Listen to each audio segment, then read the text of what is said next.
सूत्रमिन्दुशेखरं कृपाकरं नारदादियोगिवृन्दवन्दितं दिगम्बरं काशिकापुरादिनाथकालभैरवं भजे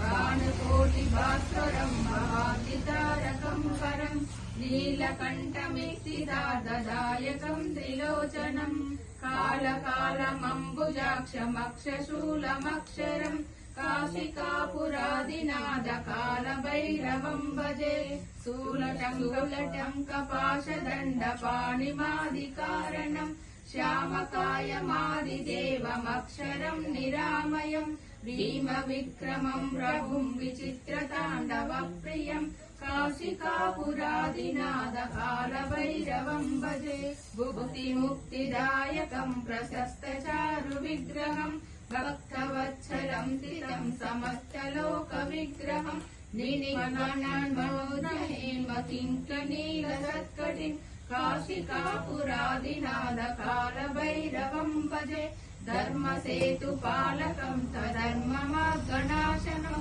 कर्मपाशमोचकं सुचर्मदायकं विभुं स्वर्णवर्णकेशपाशशोभिताङ्गमण्डलं काशिकापुरादिनाथकालभैरवं भजे रत्नपादुकां प्रभाभिरामपादयुग्मकं नित्यमद्वितीयमिष्टदैवतं निरञ्जनं मृत्युदर्पनाशनं करालदृश्यभूषणं काशिकापुरादिनाथकालभैरवं भजे अट्टहासभिन्नपद्मजाण्डकोशसन्ततिं दुष्टिपातनष्टपापजालमुग्रनाशनम् अष्टसिद्धिदायकं कपालमालिकाधरं काशिकापुरादिनाथकालभैरवं भजे भूतसङ्गनायकं विशालकीर्तिदायकं काशीवासलोकपुण्यपापशोधकं विभुं नीतिमर्गकोविदं पुरातनं